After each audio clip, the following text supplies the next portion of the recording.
எதுக்கு தேங்க்ஸ் எல்லாம் சொல்லிக்கிட்டு நான் என்ன வெளியாளா? நான் உங்க வீட்டு பையன் மாதிரி தானே. இருந்தாலும் இது என் கடமை தானப்பா. பாத்தியா அவன் எவ்வளவு நல்ல பையனா இருக்கான்னு. என் பையன் முன்னாடியே என்ன போட்டு இப்படி அடிக்கிறீங்களேப்பா.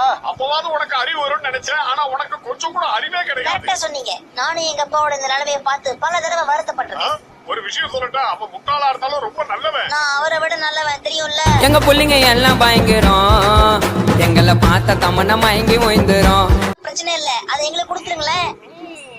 புதுசா லோன் போட்டு கார் வாங்க போறது இல்ல, இப்படி வாங்கினா தான் உண்டு. என்ன சொல்றீங்க? நீதான ட்ரெயின்ல என்ன டார்ச்சர் பண்ண குட்டி பிசாசு. நீங்க தப்பா எடுத்துக்காதீங்க, இவன் என்னோட பையன் தான். பெரிய பிசாசு நீயா?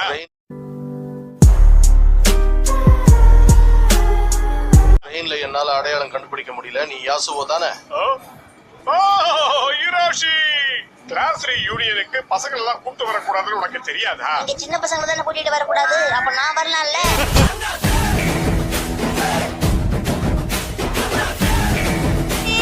யாரு? அடடே நீங்களா?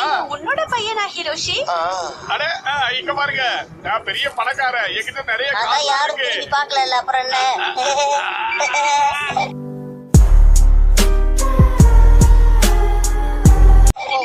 ஓ மன்னிச்சுக்கங்க, எனக்கு முக்கியமான டெலிபோன் வந்திருக்கு. என் பிசினஸ் விஷயமா பேசணும். உங்ககிட்ட பேசி டைம் வேஸ்ட் பண்ண நான் விரும்பல. ஓகே மன்னிச்சு. ரொம்ப பேசாதீங்க, லைன் கட் ஆயிட போகுது, சீக்கிரம்.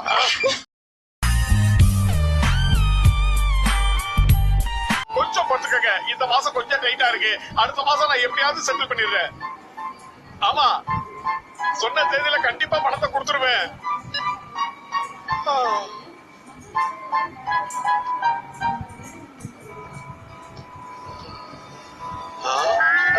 மாப்பிள வணக்கம்டா. மாப்பிள தேனியில இருந்து அருண் பேசுறேன்.